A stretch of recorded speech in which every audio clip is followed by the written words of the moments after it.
بسم اللہ الرحمن الرحیم۔ آج کا ہمارا ٹاپک ہے وہ ہے آنکولوجی۔ آنکولوجی جسے کینسر بھی کہا جاتا ہے، یہ بیالوجی کی ایسی شاخ ہے جس میں کینسرز کے بارے میں مطالعہ کیا جاتا ہے۔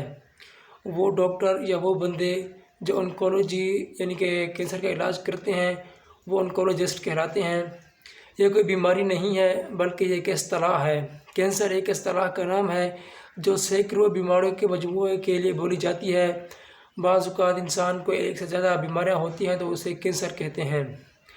تو یہ ایک بیماری نہیں ہے، یہ اس وقت ہوتا ہے جب سیلز کی جو گروتھ ہوتی ہے وہ غیر معمولی ہو جاتی ہے، یعنی کہ سیلز جو ہے وہ معمول کے مطابق ڈیوائڈ نہیں ہو رہے ہوتے، اسی وجہ سے انسان کو کینسر ہو جاتا ہے۔ اور سیلز جو ہے وہ خون کے اندر کسی ایک جگہ پر جا کر اکٹھے ہو جاتے ہیں، وہاں پر لمف یعنی کہ گلٹی بناتے ہیں یا پھر رسولی جسے ٹیومر کہتے ہیں، ٹیومرز کی شکل اختیار کر دیتے ہیں، اسی کا نام جو ہے وہ کینسر ہے۔ اس کے علاج کے لیے بہت سی ٹیکنیک یوز کی جاتی ہیں، جن میں سب سے جو پہلی ہے وہ ہے بائیوپسی۔ بائیوپسی میں یہ ہوتا ہے کہ جس چیز کے انسان کو کینسر ہو اس چیز کا جو سیمپل ہے یعنی کہ سرجری کے ذریعے وہ چیز کاٹی جاتی ہے، وہاں کا سیمپل لیا جاتا ہے، پھر اسے فارمولین میں ڈالا جاتا ہے۔ فارمولین میں ڈالنے کے بعد پھر اسے لیبارٹری میں بھیج دیا جاتا ہے۔ لیبارٹری میں جا کر پھر وہاں پر ٹیسٹ کیا جاتا ہے کہ آیا کہ یہ جو کینسر ہے اس کے جو اثر اندوز ہونے جانور ہیں وہ بیکٹیریاز ہیں، کیا ہے یہ کینسر کیوں ہوا ہے اور اس کا علاج جو ہے وہ کس طریقے سے کرنا چاہیے۔ نمبر 2 پہ آتا ہے کیمو تھراپی۔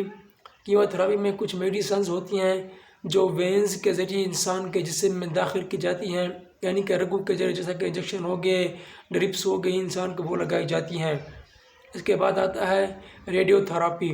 ریڈیو تھراپی یہ ہوتا ہے کہ اس میں ریڈیشنز یعنی کہ شعاعیں جو ہیں وہ کینسر جہاں پر ہو اس کے اوپر وہ ڈالی جاتی ہیں۔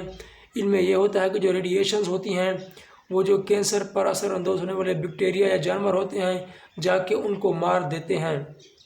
اس کا نقصان یہ بھی ہوتا ہے کہ جب وہ شعاعیں کینسر زدہ سیلز کے اوپر پڑتی ہیں اس کے ساتھ جو نارمل سیل ہوتے ہیں یعنی کہ جو صحت مند سیلز ہوتے ہیں وہ ریڈیشن جا کے ان کو بھی ساتھ میں مار دیتی ہیں۔ اس کا یہ ایک نقصان بھی ہوتا ہے۔ جو ریڈیشنز ہے وہ جسم کے اوپر والے حصے سے کی جاتی ہے۔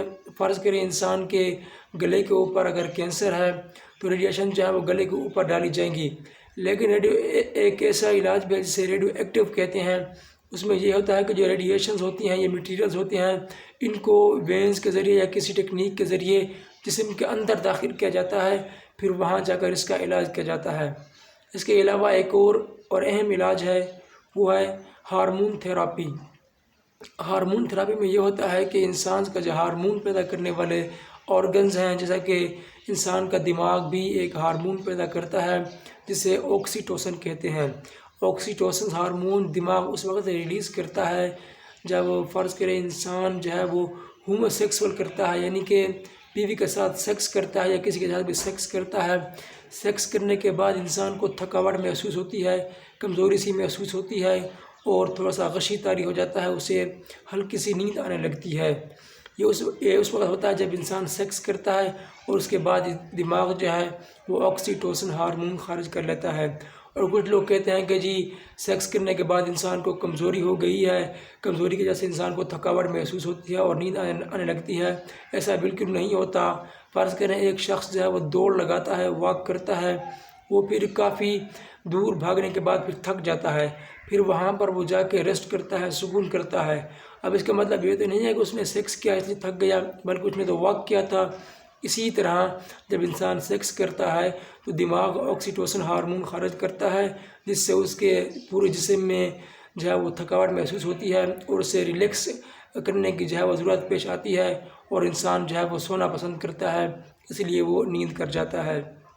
اسی طرح جو کیمو تھراپی ہے اس میں بھی جو آرگنز ہارمون پیدا کرتے ہیں، یعنی کہ اس میں پروسٹیٹ کینسر ہے اور بریسٹ کینسر یعنی کہ چھاتی کا کینسر، یہ زیادہ تر خواتین میں ہوتا ہے اور ان کے جو بوب ہیں بعض اوقات ان کو بھی کاٹ دیا جاتا ہے بریسٹ کینسر میں۔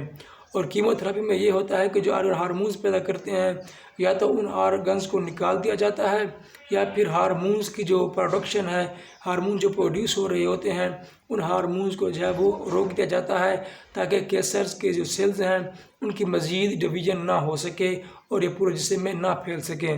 بعض اوقات اس طرح بھی ہوتا ہے کیموتھراپی میں جو ہارمونز پیدا کرنے والے آرگنز ہیں، مثلاً کہ وومینز کے اندر جو اووریز ہوتی ہیں جسے بیضہ دانی کہتے ہیں، اور مرد کے اندر جو ٹیسٹیز ہوتے ہیں بعض اوقات وہ بھی نکال دیے جاتے ہیں، کیونکہ یہ ایسے آرگنز ہیں جو ہارمونز کو پیدا کرتے ہیں اور انہی ہارمونز کی بدولت آگے سیل جو ہے وہ ڈیوائیڈ ہوتا ہے۔ اسی وجہ سے بعض اوقات ان آرگنز کو نکال بھی دیا جاتا ہے۔ اور جس شخص کو کینسر ہو اور کینسر کا علاج چل رہا ہو تو اس وقت انسان کے جسم اور سر کے سارے بال بھی گر جاتے ہیں، پھر جب علاج مکمل ہو جاتا ہے تو اس کے جسم اور سر کے بال جو ہیں وہ پھر دوبارہ جو ہے وہ اگنا شروع ہو جاتے ہیں۔ یہ تھا ہمارا آج کا ٹاپک۔ Thanks for watching. اللہ حافظ۔